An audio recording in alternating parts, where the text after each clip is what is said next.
Hello, everyone, and welcome back. I am Patricia Tomlinson. I am the CEO of the Empowered and Enlightened Woman. This is a company or an organization where we help women to learn their authentic identity. It is not based on your clothing, your shoes, your hair, or any of those outside entities or materialistic things. We aim to give you a bigger picture of yourself, of who you are, and this also comes from who you are as a woman inwardly, your character, as far as integrity, love, peace, joy, meekness. We aim to help you understand your purpose. What were you created to do? Why were you born? So, welcome to the Empower and Enlighten Network. Today, I want to talk to you about a subject that is, I believe, to be very controversial when it comes to the issue or idea of pain. I also want to help you understand how it is that pain can ultimately push you into your purpose, and I also want to help you understand the importance of understanding and knowing and realizing your authentic identity. So, I'm going to start first talking to you a little bit about pain.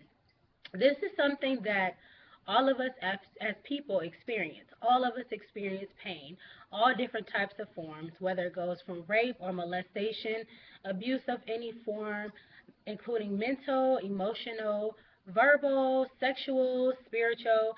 I know that some people don't understand that. I will try to explain that maybe in another one of my videos. However, these are the things that we as people, carry with us. And when we don't heal properly from these areas of pain, affect us tremendously. I myself, growing up as a young child, I experienced a lot of pain. So everything that I'm telling you is from personal accounts. I myself being a victim of molestation, as well as rape, as well as abuse of all forms, mental, emotional, physical, verbal. Um, I found myself at a pit, and what I mean by that is an emotional pit of despair, where I couldn't recognize who I was. The only thing that I saw was anger and frustration from the pain that I had experienced as a child, in my teenage years, and some of my adult life. One day, I just remember being really frustrated about the things that had happened to me, and I didn't even know that I was still suffering from these things. They were coming out in my behavior, the way that I dealt with people, the way that I had compassion and mercy towards others. It was because of all the things that I myself had experienced, not having compassion from others towards me, not being loved properly, not being treated right. So a lot of my pain resulted in my behavior, my character, my conduct. And so about 5 years ago, I remember working at my job, First Mirror Bank, and I would go into work every day, and there was just this monotonous routine that I was on. It was like get up, go to work, go to school, come home, cook, clean. It was just very routine and very drab to me. And I started to think there has to be more to my life. On top of that, being frustrated about other things that had happened to me as a child. So I have things that are going on with me as far as my present adult life and my childhood and teenagehood that I never was healed from. But you would have never told me that. Would have never known that. So I remember one day just being at work and just sitting there like there has to be more to life. There has to be more than me clocking in from 9 to 5 or 2 to 9 or 2 to 11 and sitting at a desk and collecting people's payments. I just felt like there had to be more to life.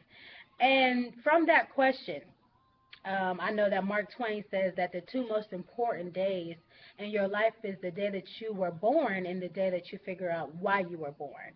And on this day, this actually started the journey towards me figuring out why was I actually born. So for about 5 years, staying in about 40 different houses, all women, some in relationships, being also in a battered women's shelter from personal experience, also homeless shelter, I began to use the pain that I had experienced to talk to other people. And I noticed that every house that I had went to or been in, someone had been raped, someone had been molested, someone had been abused by their mother, someone had been abandoned, rejected, belittled, demeaned, undergraded, just talked about, just and they felt low, but you would never know it based on the lifestyle that they lived. I mean, they had the houses, the cars, the jobs, The money, for instance, sometimes shoes, clothes, jewelry, they had the materialistic things.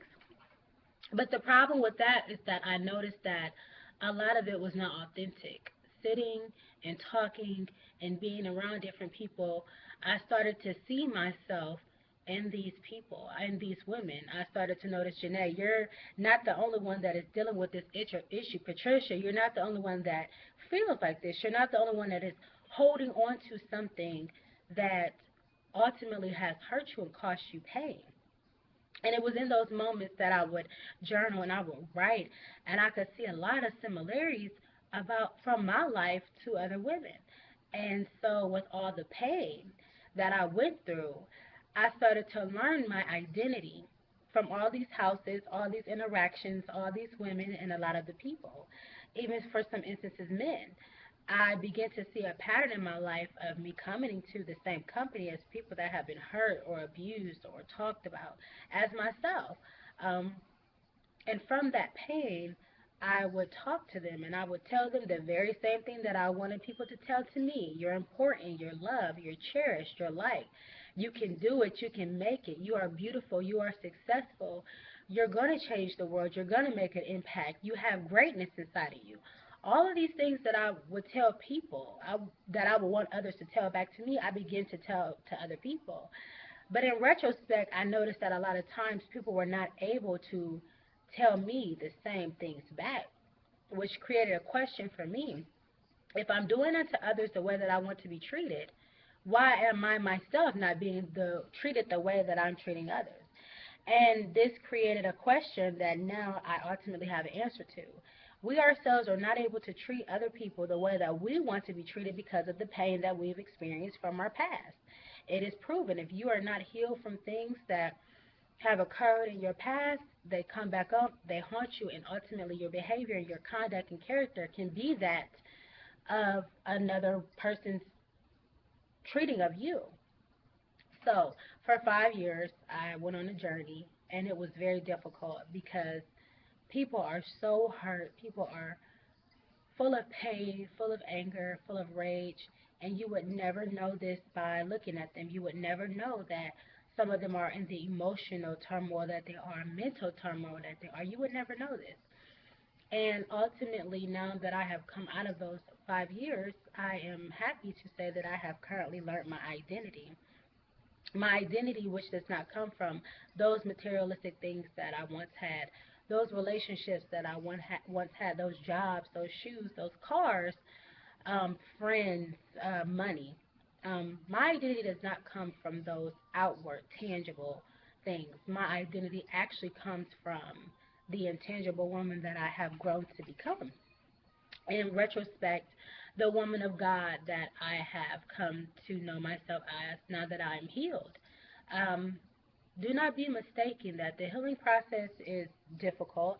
Um, some people say that it's actually worse than the actual process or the infliction that was brought upon a person. And that is true. I find myself also observing that because when it comes to healing, you actually have to go backwards to move forward. You actually have to look at each situation and or circumstance. You have to make a conscious point to say, I was done wrong. I was treated wrong. And sometimes there are other measures that you have to take in order to heal properly. You might have to go to counseling. You might have to journal. Of course, prayer I recommend it. You might have to be honest with yourself and admit that some of the abuse that I experienced was also as a responsibility of my own. So once I came into doing all these fabulous things for myself, seeing that I too matter, that I have to take care of myself so that I'm not doing to people what has been done to me, that I'm not treating others the way that I have been treated, the way that people see my outward beauty is not as important as my inward beauty, but that they mesh together. So, with that being said, that is how I discovered my identity. I went through a trying time in life where everything was turned upside down. Everything that was familiar to me was taken or removed. Everything that I could ultimately rely on or look to for security or protection was stripped. And the only thing that I had left was the Lord Jesus Christ. And he showed me myself. He showed me through scriptures. He showed me my ultimate being in him. So, with that being said, you can see how the pain of my life pushed me into learning my identity, which now leads me into understanding my purpose. My purpose, for the reason that I went through these things in these different encounters, relationships, downsets, setbacks, disappointment, was not for myself. It was to come out, to be honest, to be transparent about the things that happened to me, to be able to be a light to you, to tell you that healing is possible. When you become healed, it's one of the greatest things that can ever happen to you. You're set free in yourself. You don't care what people say about you. You don't care about people's opinions. And you're able to live an authentic lifestyle that says, hey, if the car is gone, I'm still happy with myself. If I don't have the clothes that everyone else has, or the shoes, or the body, or the image, or the hair, or the makeup, I am still happy within myself. Because to be happy within yourself, it comes from within yourself. So now that I understand that, I have set out on a mission, and I love my mission because it is so me. I have set out on a mission to help other women also get to the point where they understand that their pain is for the purpose, and that the purpose has a pain, that they are just as important, and that they have something to do with what has happened to them. So now that I understand my purpose, I want to embark on another journey to helping another woman understand her purpose, that what happened to her in some instances is allowed. I know that my experience, as far as what I went through, which would have been considered a Job experience, was to show people around me that as Christians, you don't have to have everything, but you should delight yourself in Christ, and then he'll give you the desires of your heart. And one of the desires of my heart was to be free inwardly, to not battle with depression, to not battle with caring about what people said, to not trying to keep up with society, because society has a fictitious viewpoint of who we actually are. So I am happy to say that now that I know my mission and my purpose, and I know my authentic identity, and I know that the pain had a purpose, my question to you would be, what pain have you experienced in your life that you're either holding on to or haven't healed from, for one, that you need to heal from? For two, what can you do with this pain that can help you with your purpose? And for three, what do you identify yourself with? Do you identify with clothes, shoes, money, car, men? Or do you identify with the virtuous, strong woman that you are on the inside? Because it has nothing to do with your outward man. So that is my broadcast for today. If you would like to get in contact with me, you can reach me at my personal email address, patriciat.pdc1 at gmail.com. I am also available on Facebook, Instagram, or Twitter as underscore Movie, that is Movee. I am also available. I have recently started a support group for women that have been raped or molested or need assistance, and that is under the name The Empowered and Enlightened Woman, because that is my ultimate goal, to give you power and to give you strength through the situations that I myself have undergone. So I thank you for tuning in today. I look forward to releasing more videos and information for you to have. I hope that this served as a blessing to someone. If you know someone that is struggling with this, and maybe they don't want to come out openly and explain everything that has happened to them, because at times it can be very challenging, because in order to be transparent, you're going to have to go through a level of vulnerability. So if you know anyone that this video may bless, please share it. Watch my blog. I also have a blog, patriciatpdc.wordpress.com, that releases almost every Wednesday, where I either interview other people, get insider information, to have written literature to give to you as a free substitute. I'm also going to be publishing another remake of my book, Succumb. Along with that, it will also have a healing manual, which is application, practical wisdom and application that you can apply to your life. So I look forward to these new things coming out to help you also embark on a journey towards authentic identity as well as purpose and healing. So thank you so much for tuning into the Empowered and Enlightened Network. I look forward to speaking with you and networking with you. Thank you, and have a good Sunday.